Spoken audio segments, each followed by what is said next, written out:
The Changgangka Lakang is an old fortress-like temple and monastic school perched on the ridge above Thimphu, southeast of Moritang. It was established in the 12th century on a site chosen by Lama Pajo Drukkom Shipo, who came from Ralung in Tibet. And we see the Tashi Chöjong in the distance. I'm getting a call.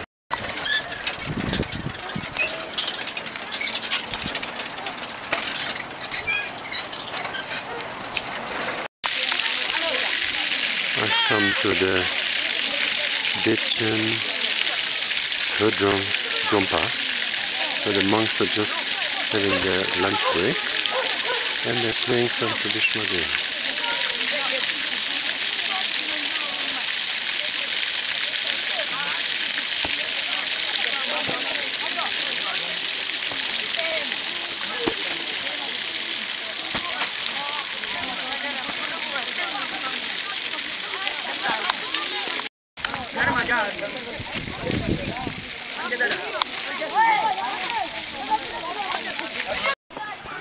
The monks are still playing the same game.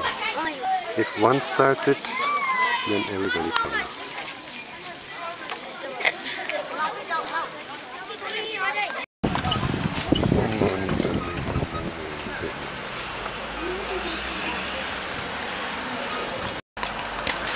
It's nearly 5:30. In a few minutes, Kandu Om will collect me at Hotel Druk to go to Watini's house, the UNICEF representative, for a meditation. This is Watini, the church of the UNICEF, and a group of people at her house.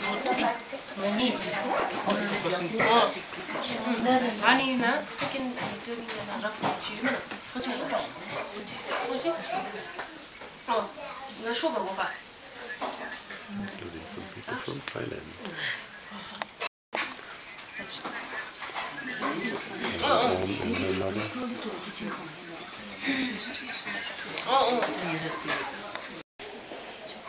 We're just starting a little video clip.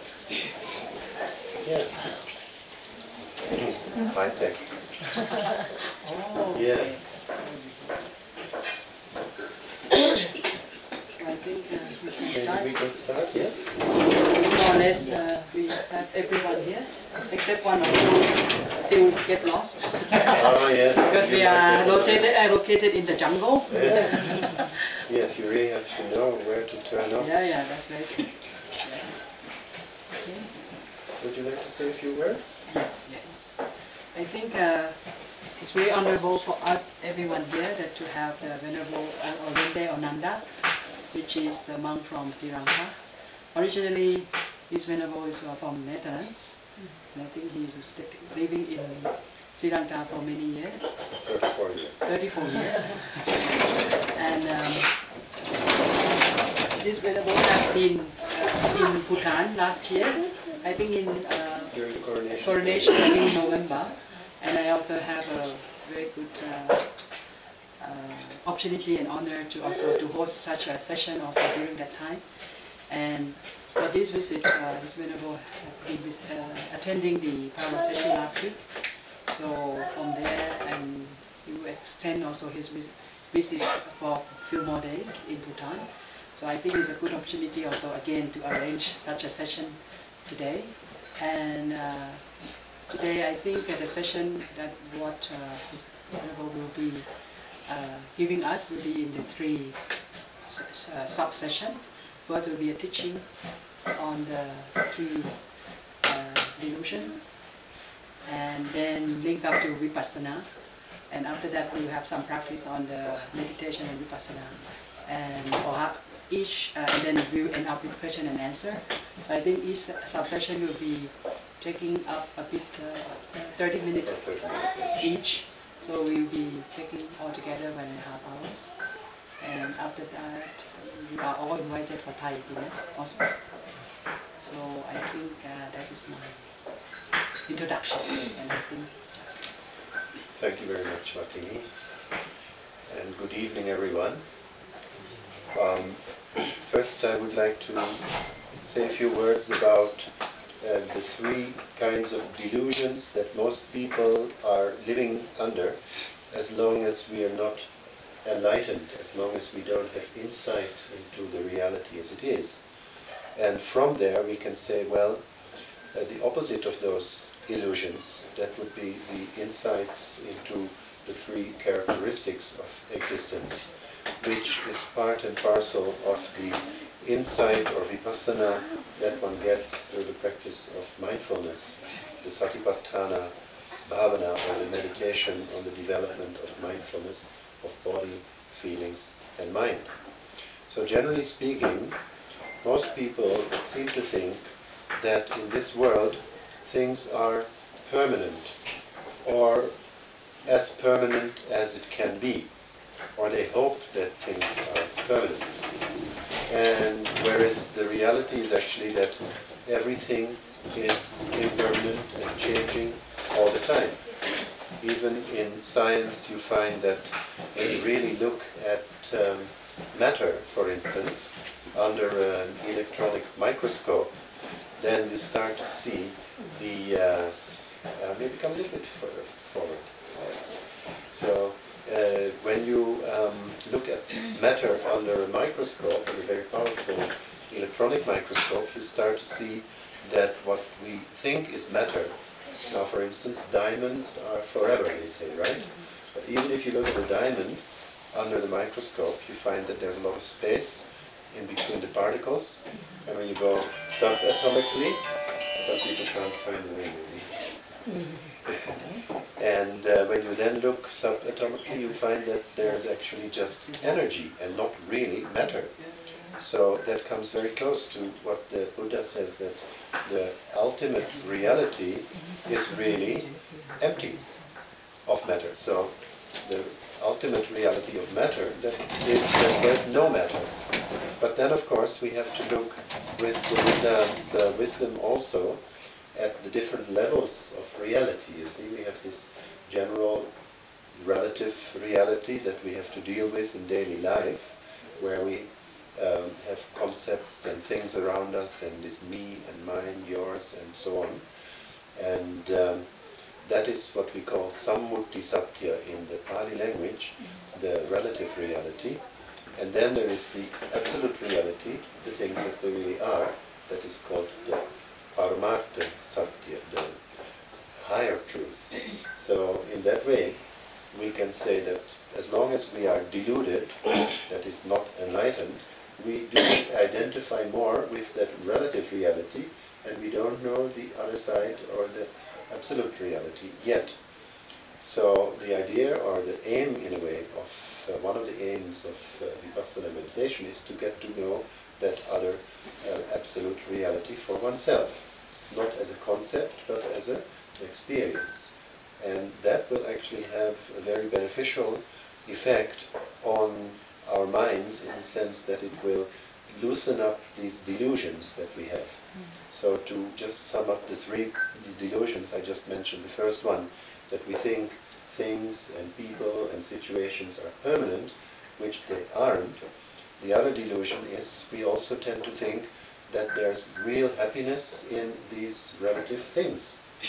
And of course there is happiness, there's also unhappiness, but even the happiness that we derive from the worldly things that we can see, hear, smell, taste, touch and think, they are not absolutely giving us the, let's say, lasting happiness or permanent happiness, because they're all conditioned. As long as we see beautiful things, we feel happy. As long as we hear beautiful sounds, we feel happy. And smelling, tasting, touching and thinking, the same for that. But when you really see that that happiness is conditioned by the objects that we perceive, and when that object is gone, that happiness is also gone, and then we try to extend it, so we hope for more. Basically, that is where our greed and our thirst, our craving comes from, hoping for more pleasant experiences and trying to avoid the unpleasant experience. That is basically what human beings and basically all beings seem to be doing. We want happiness, we try to avoid unhappiness. But we tend to confuse the temporary happiness with, the real happiness with temporary happiness. So we always go for the temporary things, and then we find, oh, is that all? It's gone before you know it. And then we sort of think back with longing, I wish it would be there, or something, I hope I have more of this. And that is where the craving starts to work in our minds. And that is also where the conflict is between what is and what we want. And you cannot always get what you want, but you get what you need. That's what the Beatles said anyway, those days. And that seems to be the law of karma also, that you do get what you need, but you can't always get what you want. So there is a kind of conflict between the wanting and the fact that what is.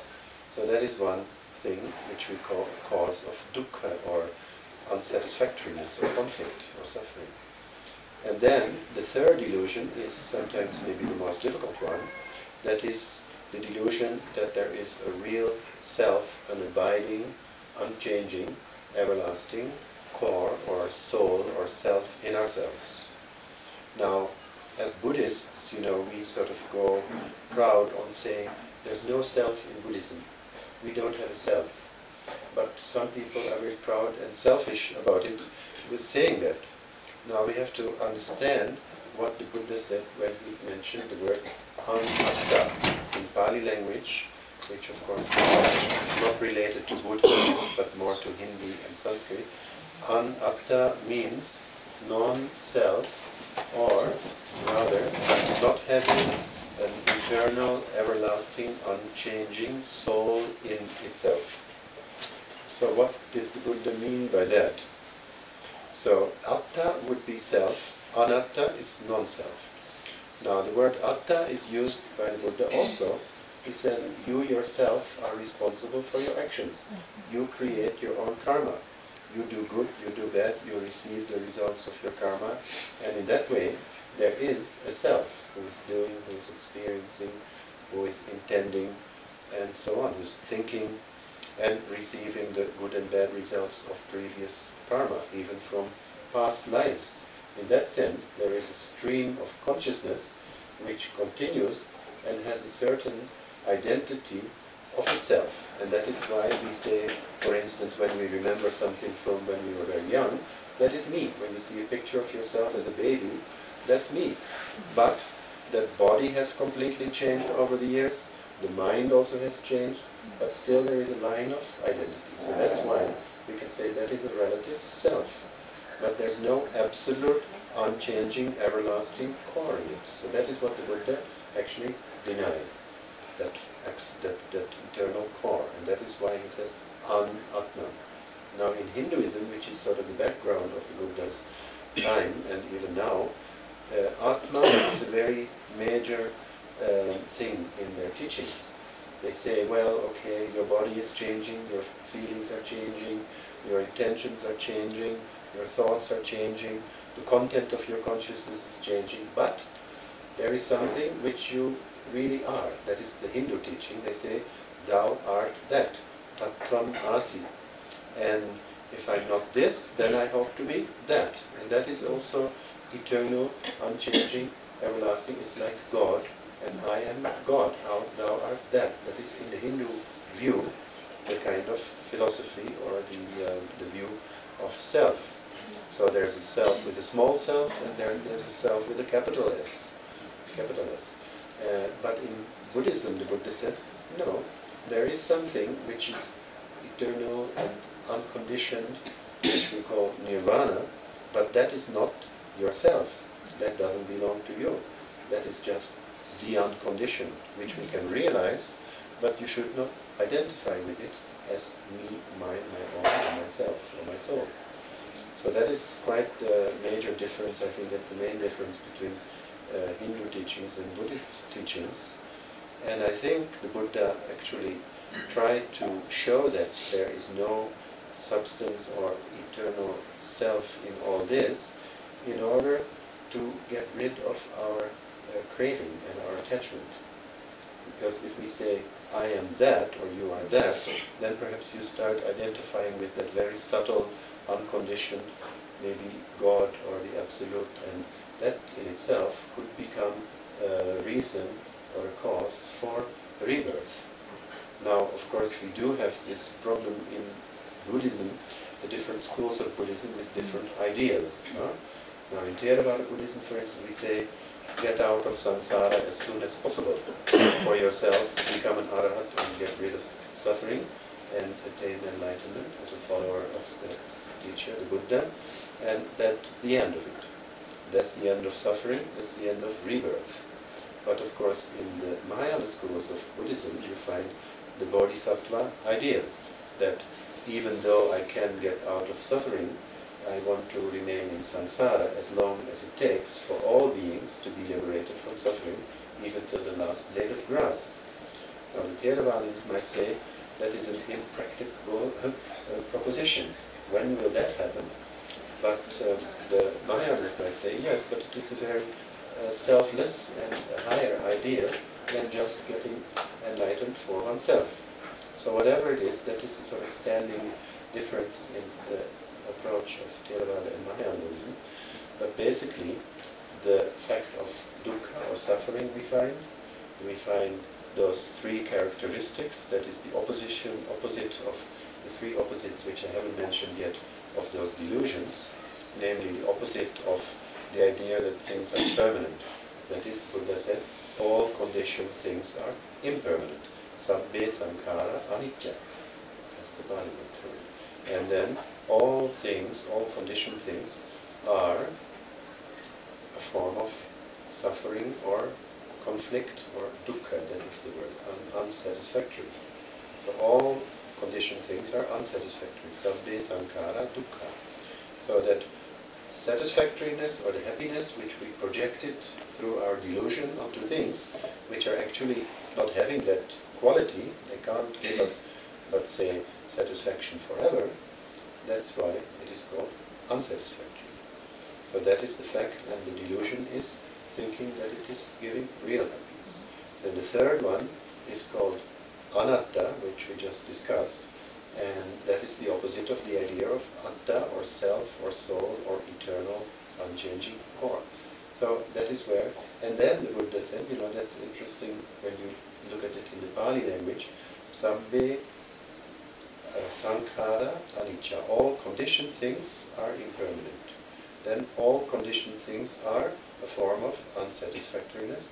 But then the third time he doesn't say all conditioned things, he said all things are anatta. That means the conditioned as well as the unconditioned. So the relative reality and even nirvana is also non-self. It doesn't belong to me, it's not me, mine, my own, or myself, or my soul. And therefore, that grasping and clinging to even the unconditioned is sort of prevented in that way. So that subtle attachment to even nirvana may also be given up. The complete freedom from attachment. Well, maybe we're a long way away, but that is the sort of ideal, and if that happens, then one is a liberated person. So the the knowledge of those three delusions, even in, let's say, an intellectual level or theoretically, can help us to see the things more as they are. But wisdom, which we call prajna in Sanskrit and Pali, wisdom comes in different ways. Sometimes in the time of the Buddha there were some followers who understood his teachings immediately, just by listening. And they got enlightened on the spot. And for instance, Kondanya, one of the first 5 followers of the Buddha, was one of those, who immediately understood, without thinking about it, without meditating about it, without questioning, he understood, and he became free from greed, hatred, and delusion. And he became an arhat right away. But most people, most individuals, need to sort of think about it, and maybe discuss it, ask questions, and then,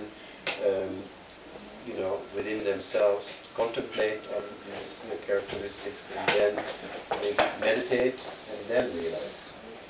And that is probably the majority. And then there are also people who may hear the teachings, They may think about it, they may meditate, they may discuss, and they never realize. There are also people like that. So probably since you are very interested in the teachings, you are of the second category. So neither immediately grasping, if we would have grasped it at the time of the Buddha, if we would have been alive at that time, we wouldn't be sitting here, maybe. Unless we were Mahayans, of course. That could be. So, and otherwise, to discuss things and to clarify things through investigation of the Dharma within oneself or between people or with the teacher and with the texts also, and through your own meditation, that is a very good way of getting more deeply into it. But still, that is also a kind of intellectual level. The discussion, the thinking is not yet called insight or realization. And that is where we need this vipassana through the practice of mindfulness. Because then you see it for yourself. That is called self-realization. And that is not at the intellectual level, it's not a theoretical level, not conceptual, it is direct. It's like, aha, is that what anicca means, or impermanence? And even then you may experience it at different levels, at different times, depending on your progress in meditation. So to put vipassana also in a more clear framework, in a place within Buddhism, I would say that there are different kinds of meditation, as most of you are aware of, shamatha and vipassana. Tranquility meditation on the one hand, and vipassana or insight meditation on the other hand. So there are lots of different techniques which lead to tranquility. There may be more techniques actually leading to tranquility than there is vipassana. Vipassana is sort of standing by itself. All other types of meditation, I would think, even if you look at the traditional texts in the Theravada Buddhist text, for instance, the commentary of the 5th century by Buddhaghosa, he had this path of purification, or Visuddhimagga, in which he explained many, many different types of meditation techniques, and 39 of them were of the shamatha type, and only one was vipassana. So you can imagine, for instance, what we do as practice of recollecting the qualities of the Buddha, the Dharma, and the Sangha. There are stanzas for that in Pali, there are also in Chonka, well, Thailand also uses Pali, and Tibetan. So the Mahayana schools seem to have translated everything to their local languages, whereas Sri Lanka, Thailand, Laos, Cambodia, Burma, Myanmar, yes, and parts of eastern part of Bangladesh and parts of India and Nepal, they remained traditional with the Pali texts. But so when you recollect the qualities of the Buddha and the Dharma and the Sangha, that is a kind of tranquility meditation. If you meditate on loving kindness, which we call metta bhavana, that is a kind of tranquility meditation. When you repeat a mantra, that is a kind of tranquility meditation. When you focus on an object, external object, or even an internal object, and try to exclude other objects, and you get into that concentration, that is also tranquility meditation. So, what I used to like is the saying of Sri Krishnamurti, whom I used to listen to quite a lot. He says, when you exclude other objects and you focus your mind on one particular object, you may get peace of mind, but that is not real peace of mind, it's just a piece of the mind. If you see the difference. Because you are focused on one thing, and that is then a kind of conditioned state of mind that you're in. So as long as that concentration is there, you may feel peaceful, but when that's gone, that concentration, you're back to square one. Whereas with the vipassana meditation leads to, hopefully, and it should, lead to the uprooting of the negativities in our minds, such as greed, hatred, and delusion.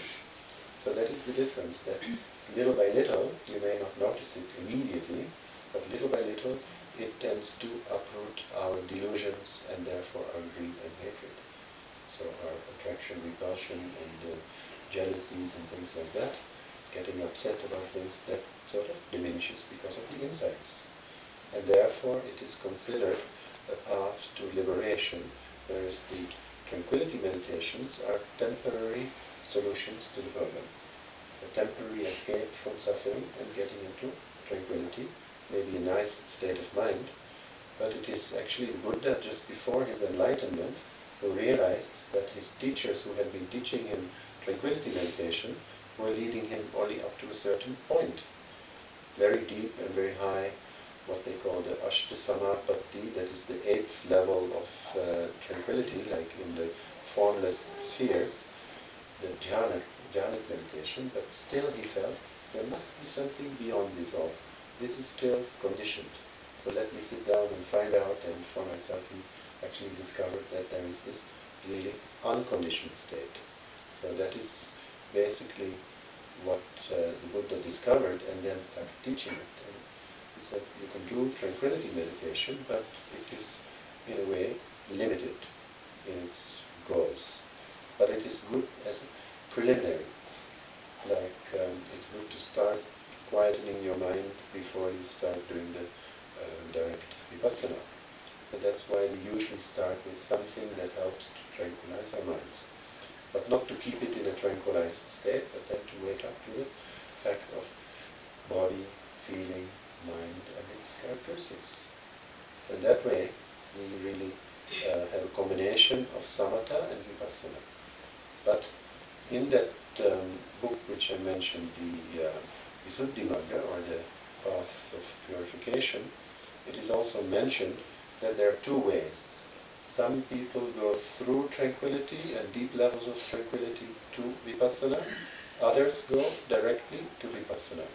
That is called dry vipassana, sukha vipassana. And in that sukha vipassana, you don't really try to get into these jhanic states of deep absorption or deep concentration or one-pointedness of mind, but up to a certain level that is called excess concentration. Upachara dhyana is called. And excess concentration you can recognize when you get, for instance, some signs within your own mind, maybe a little light or a circle of silver color or golden color or white, or something within your third eye which indicates that your meditation is progressing. But that is not really a sign of enlightenment or anything, but just a sign that you're getting into this deeper level of concentration.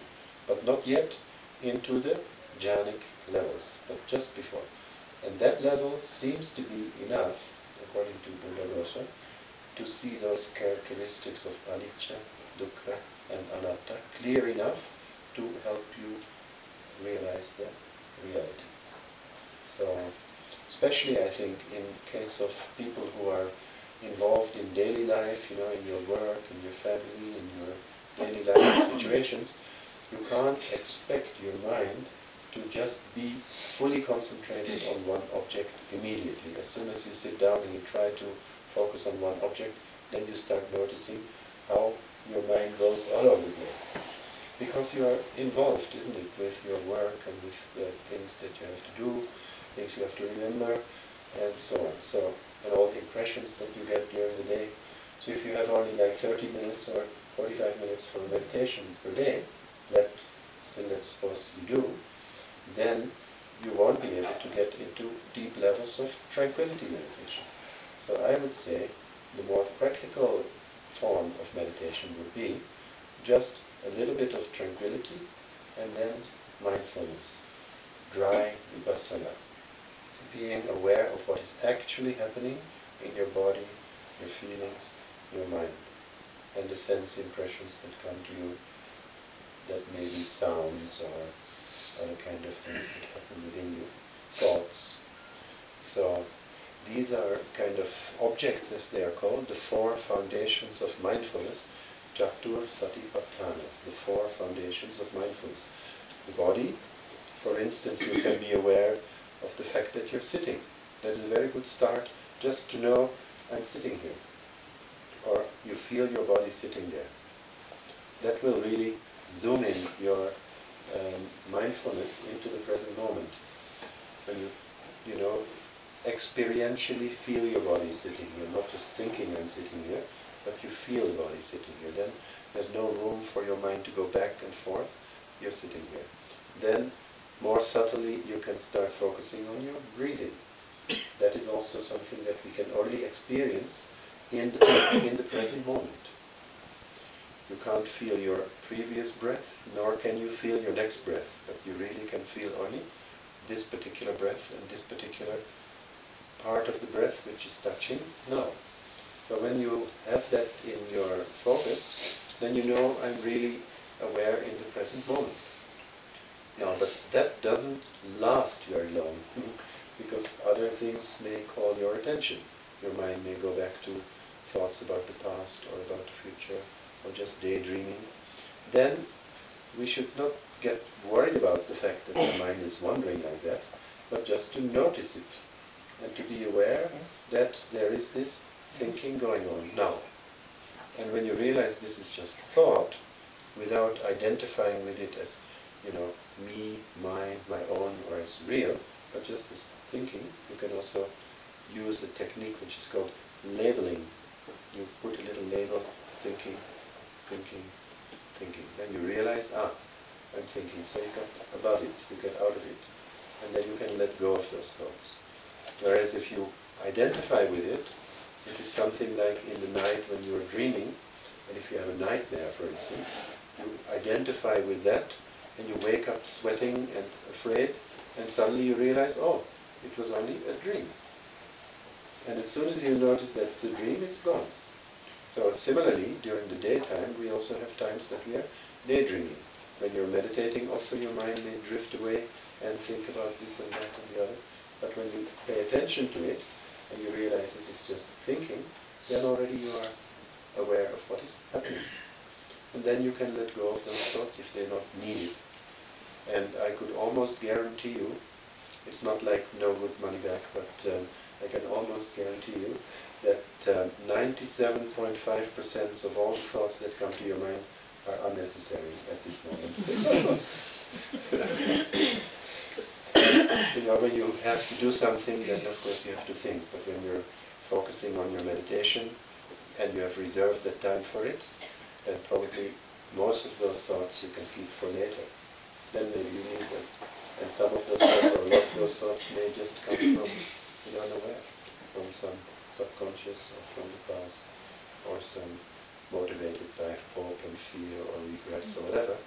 But we don't really need them in our practical sitting at that moment. So when you just label it as thinking, thinking, thinking, then already you are sort of half out of it. So that makes it about half an hour. And I think we've covered quite a gamut of topics relating to these three characteristics and the three delusions, and also the technique of meditation. So perhaps it's a good idea to actually start our practice part of the evening. And I would say just remain where you are, and maybe if you're too close to each other, just make room a little bit.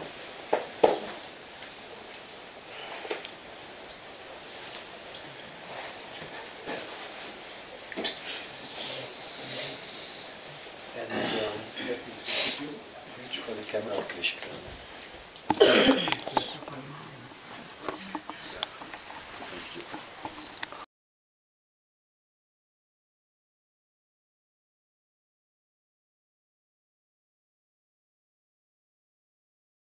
Only one object, but you are mindfulness of what is coming into.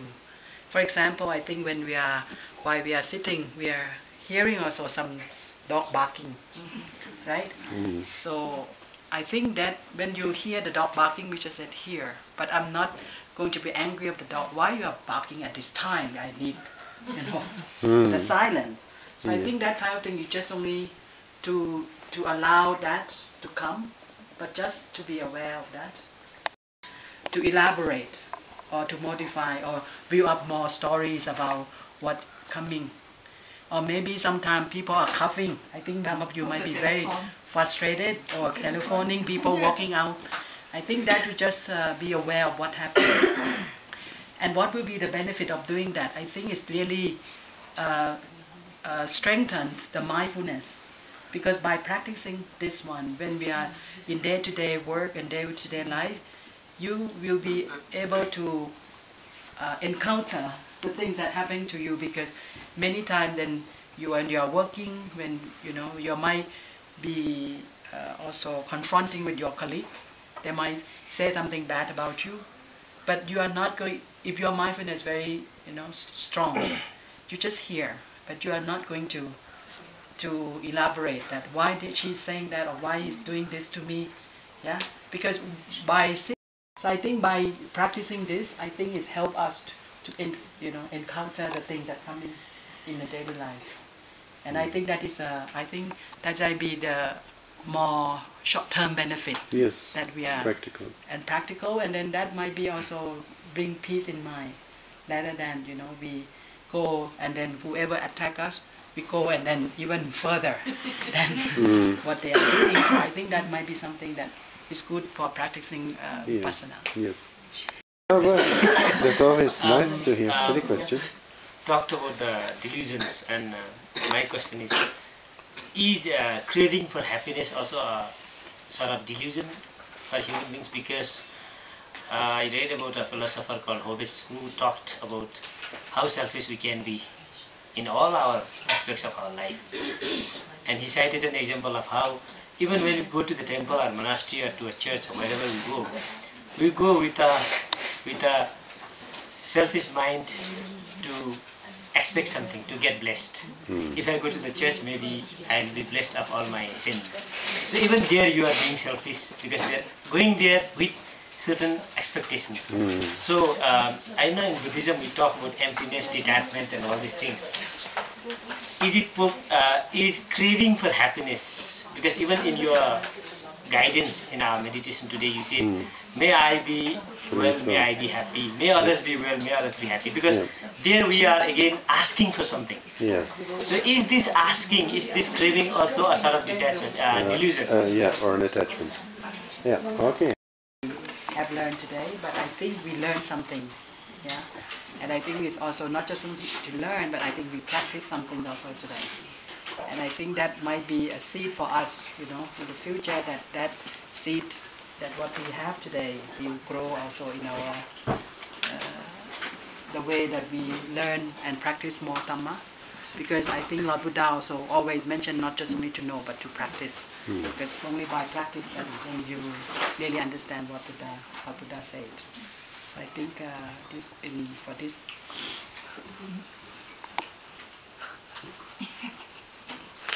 Yeah, for this opportunity, I'd like also to again to express this gratitude to your Venerable, and then opportunity that you have your teachings here in Bhutan or anywhere else that whenever we go to Sri Lanka, we would like also to have opportunity. There is some idea actually at the SNV building the other day when I was there. Yes. Because last year I heard that some people were planning to go to Myanmar in 2007, and then this thing happened in September 2007 where the junta started attacking monks and they cancelled their trip to Myanmar.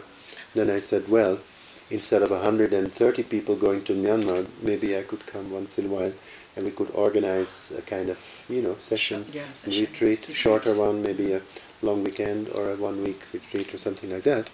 That would be nice. I must say I love Bhutan. I love Bhutan. It's a great place. So do I. Yes. So I wouldn't mind coming back. Once again, we are at the clock tower in the central square in Thimphu, main road. It's just after 9:30 and I'm waiting for Vindanda.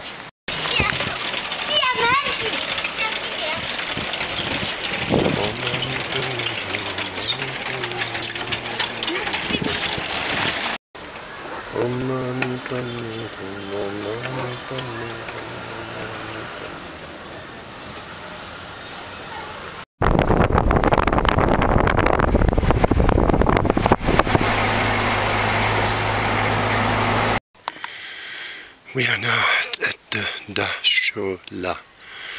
The Dachola has 108 chortens, stupas, and it's quite high above sea level. I can tell from my breathing.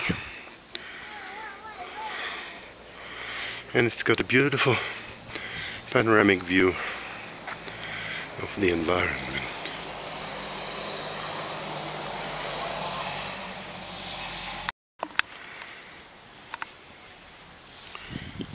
A breathtaking view from the Dachola, 108 stupas.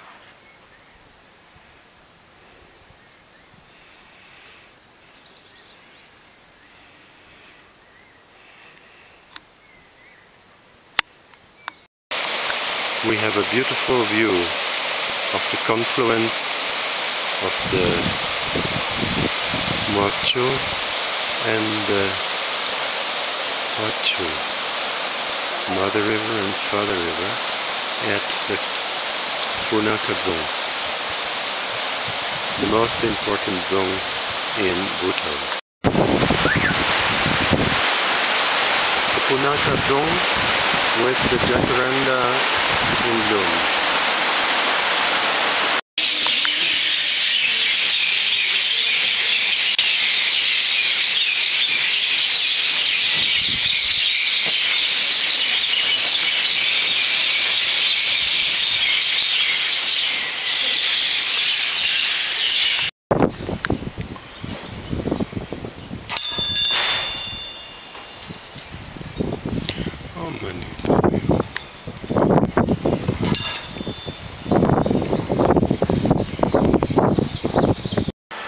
A unique view from the Punakha Dzong over the Punakha River.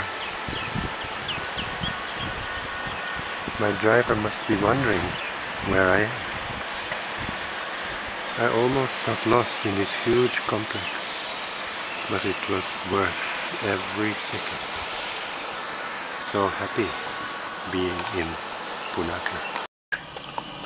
We see the Wangdi Dzong on the top of the mountain. This is the Wangdi Dzong on top of the mountain. Oh, Yakla. Hello. Hello. How are you? So Kela. A beautiful view. We are at the Pelela, and I am remembering Palela.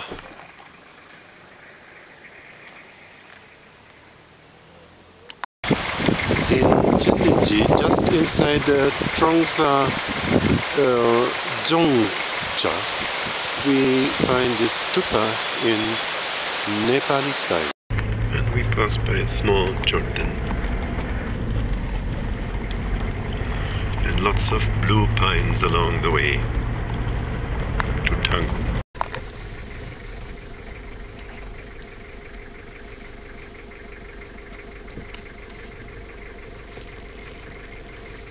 A Bhutanese cowboy. So, Lama Rigzin, where are we now? We are at Tang site, and the proper name is Yamsho. And what is this here? This is actually my house. Oh, that's very good. It's a big farmhouse. Yes. And our driver now, getting friendly with the dogs.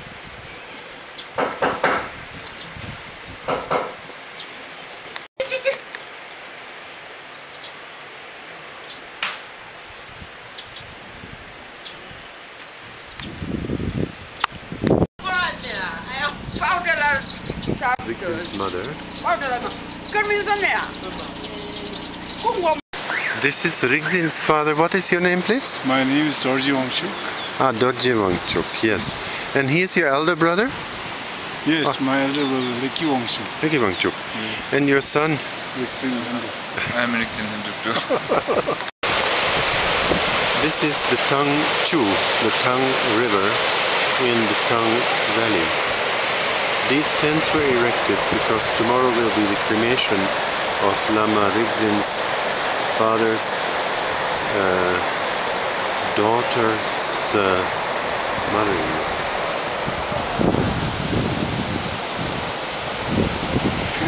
And we will visit that monastery later on the way back. And Lama, now we are on a bridge over the river Tangchu. Tangchu. Yeah, this is Tangchu. Yes. We are going to Ugencheling. Ugencheling Yeah, the palace. Palace, belonging to the Ashi of Tang. Yeah. This is the wheat, and it will take another maybe 1 month to harvest. Maybe next month, after 1 month. After 2 months, I think it will get ready. Aha. I think So, acha.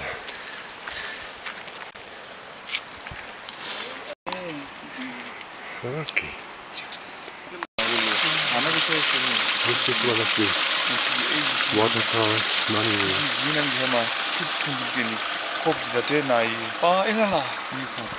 Here the Tang Ugyan Cherlin in Bhutan.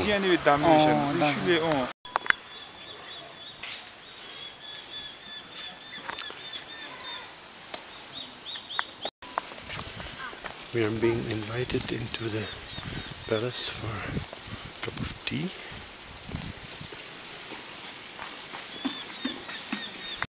Venerable Rigzinla, can you say a few words about the history of this palace?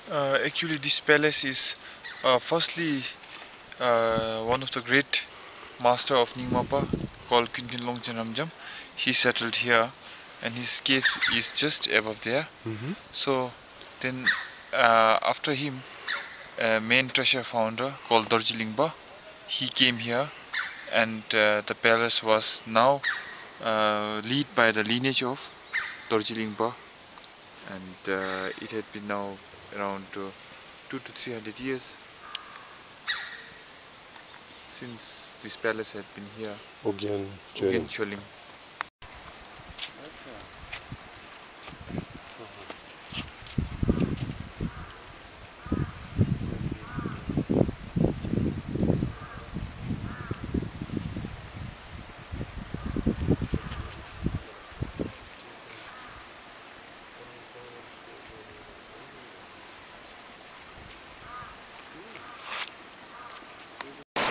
Once again we are at the suspension bridge where we start our journey from the car.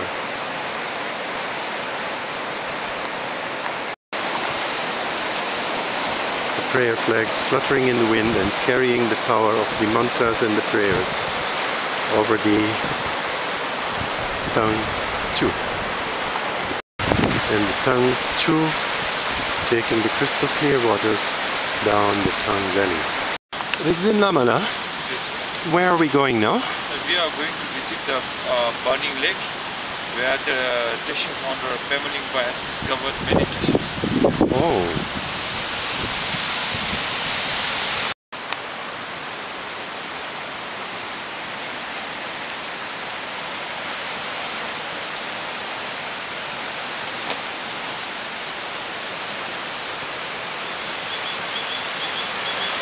And what does it say, Lamala? As I told you, the name of this lake is Memberso, and the name of the treasure founder is Pemalingba. And he discovered the treasure from here when he was 27 years old in 1476. So, first time on the birth time of Gurumbuchi, he showed his face to that Pemalingba, the treasure founder, and told, you should find the treasure which I have buried here. Or you should.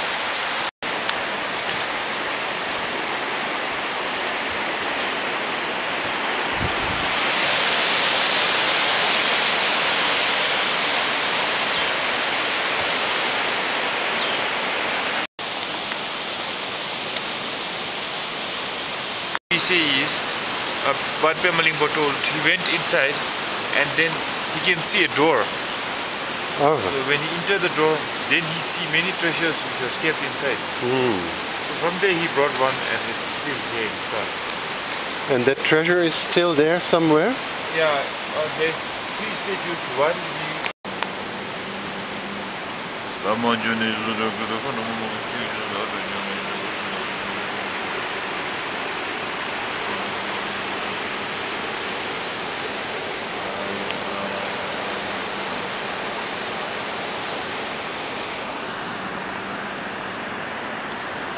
Well, a truly wonderful treasure experience.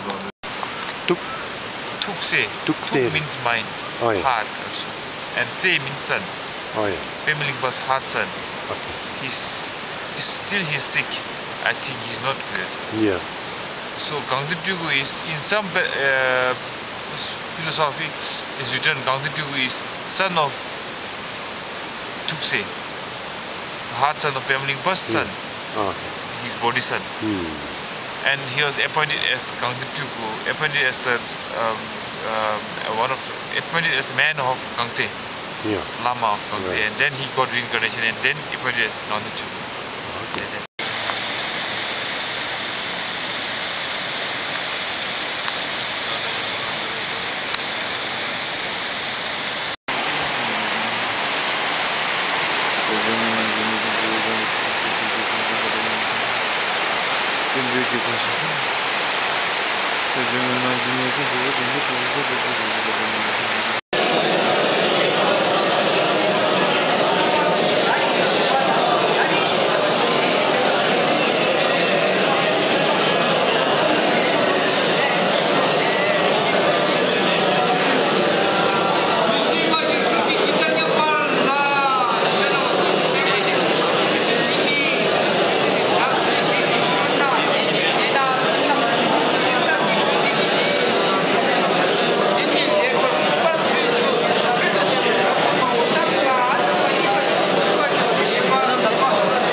So the meaning of the monastery name is the yeah, the stone on top of the Stone wall. like wall being Yes, wall. it was there and settle our monastery on top of it. On top of it. So we say Right. it's the Thanks. same. And was it in Kham or where? In which part of Tibet? Tibet western side. Western side. Oh. The Minister of Agriculture has just arrived. He's being received by the lamas with great regard. He's donning his yellow sash as a sign of being the minister. All the posts in Bhutan are color-coded. The king only has the bright yellow sash, as well as the deer temple. The governors of each district have the red sash, the minister the orange. So we're back in Thimphu in the famous traffic. The main street going to Tandin Hotel Tandin. So Venerable, your name is? Nimachari. Nimachari. Nimachari. Om Mani Padme Hum Om Mani Padme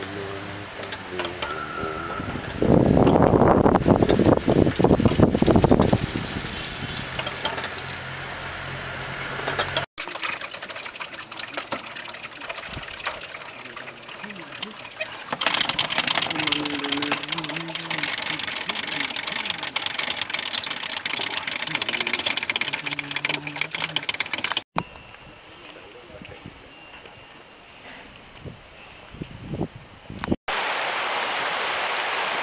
just now I had this wonderful meeting with Dujum Rinpoche, who is the son of the daughter of Colonel Paljor Wongdi,